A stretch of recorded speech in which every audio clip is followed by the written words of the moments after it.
Alright, here's another educational video for y'all. This one's gonna explain the cycles in the space, the narratives, the utilities, and the farmers, and pretty much how it all works, the whole scope of it, all the patterns that you need to be catching on to if you really wanna, take this space seriously as a trader.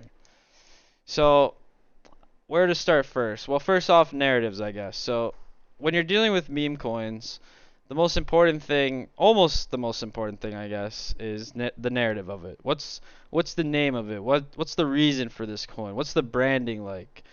And you have to realize there's certain narratives that will forever be long lasting. So anything that's closely tied to Elon, not every single tweet he does, but something like his company names, his pets, something that you anticipate he will continuously react with over time. Those are the kind of narratives that are long lasting. Dogs are long lasting. Cats, to some extent, are long lasting.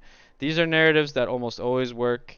And if you've seen some of the ones like more recently would be the autistic narrative where they take, Trump, Donald Trump, Joe Biden, and they've got a lot of different celebrities on Solana, and a lot of those have hit 50 mil, 100 mil, whatever.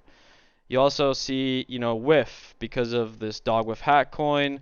A lot of other things from that Instagram have been very popular.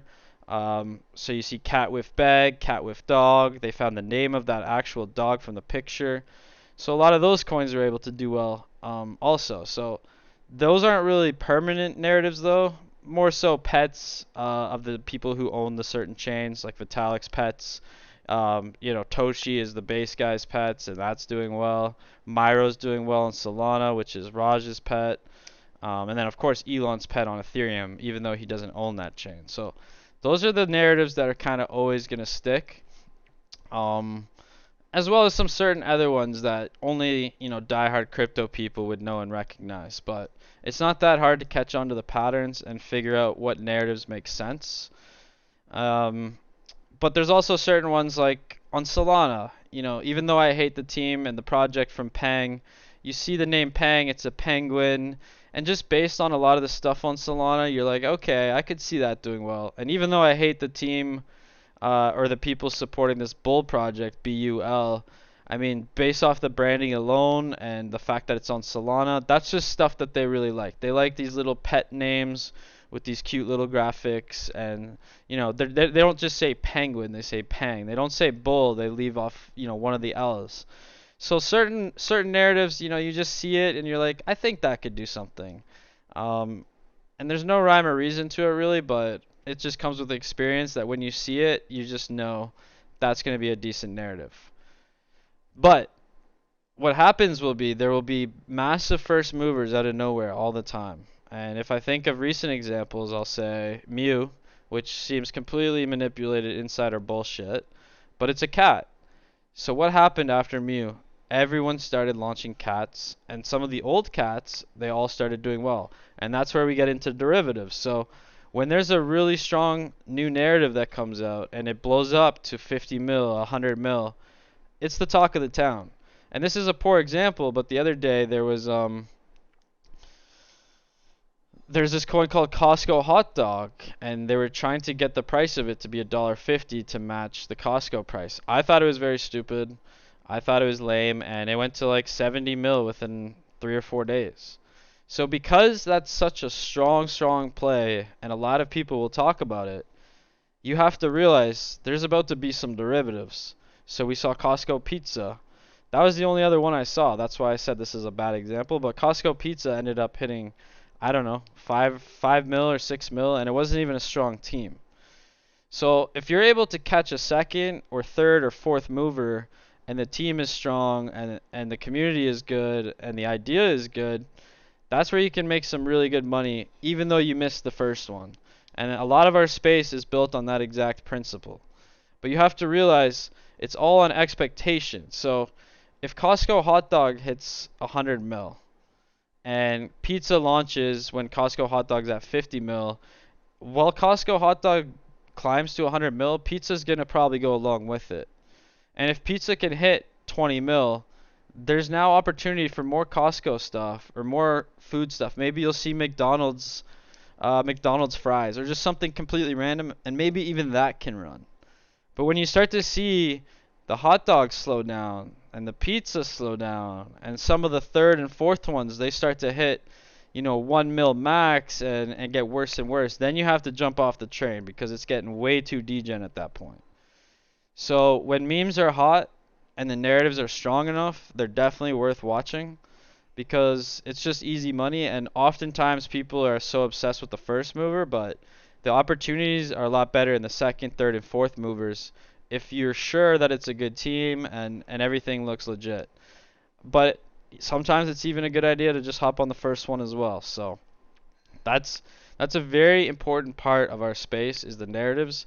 But what most people get caught up on is they say, "Oh, the Costco narrative's already died out or something, and they're still launching Costco Pepsi, and there's no reason for it, and they're still excited about it." It's like, guys, like that ship has sailed already. So you have to be able to catch when it's losing steam, and it's not rocket science.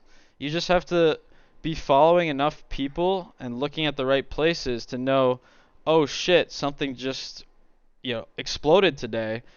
That's gonna lead to this, and then you be on the lookout for it. So yeah, you need to see something that's very big though. Like myself, I don't get excited about derivatives unless I see something, really take off and really get hyped up.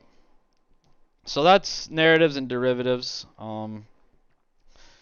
Now the cycles. This one's a little harder to explain, but I can just show you the cycles that have happened since I've been here. So almost like the narratives and derivatives where when it's hype, it's good to follow it to some extent. That's kind of how the whole space works in a broader scale. And I'll give you an example. So when I first came here, it was all about BSC and Ethereum. And Ethereum was the rich guy chain, and BSC was the poor guy chain because there's no fees on here, and Ethereum had fees. So, there's benefits to both sides. There's less cheats on Ethereum, but, BSC was more user friendly. Anyways, those were the only two chains that mattered. BSC was amazing for pre-sales, and we loved them.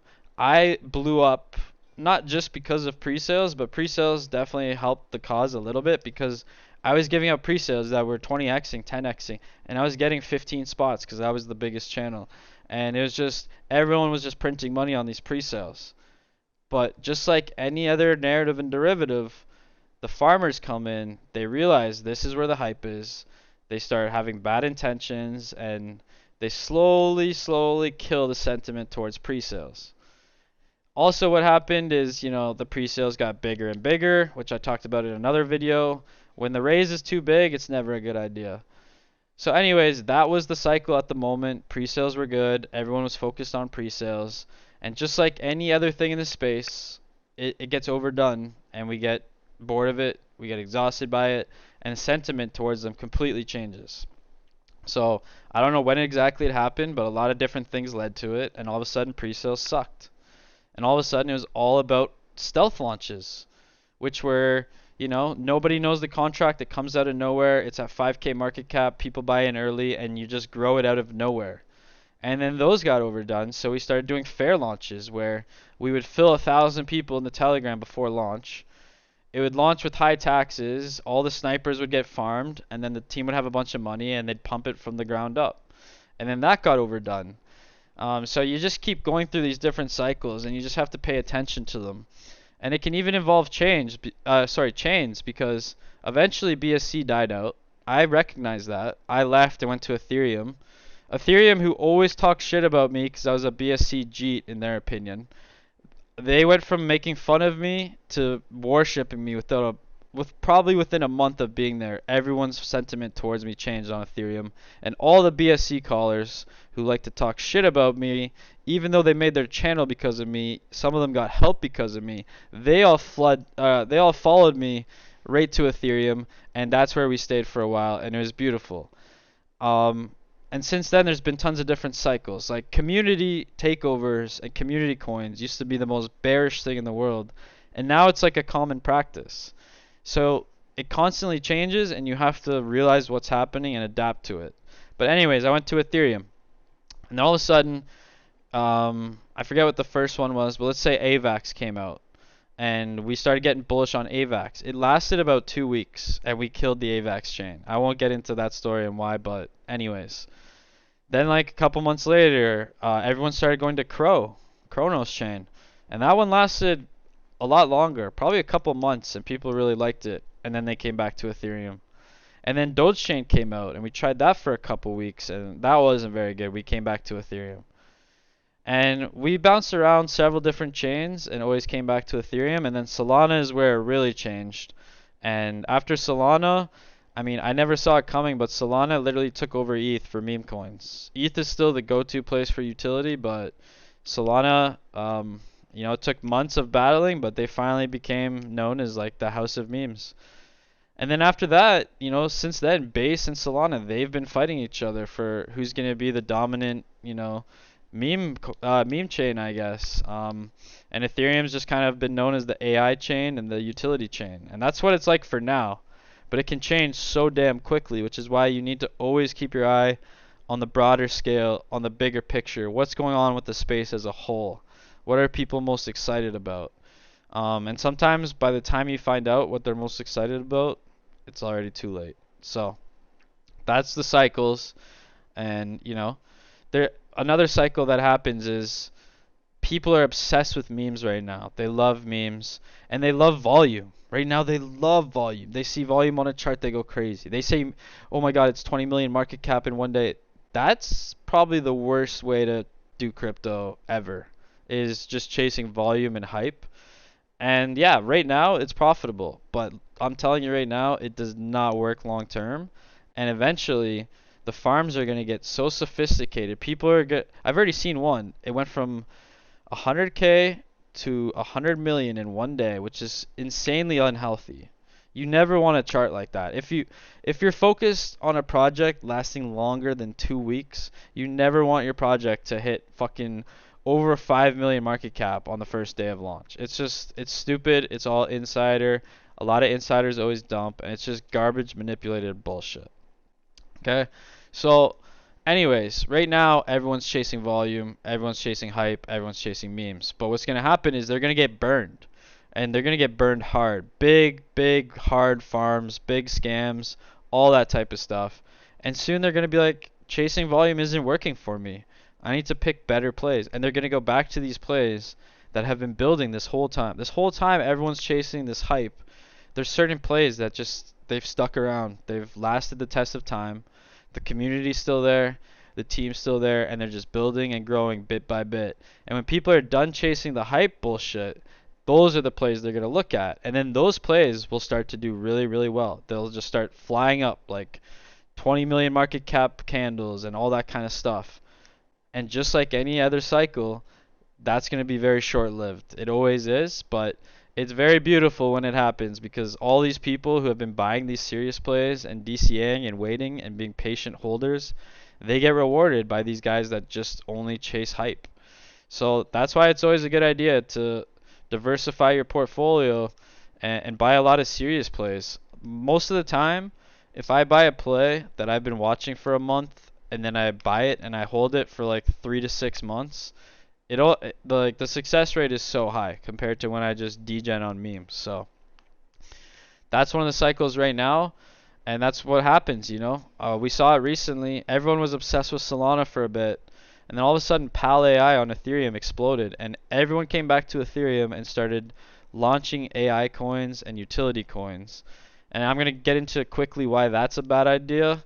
So, once again, it's just like the pre-sales from another video I've done here in this educational series, but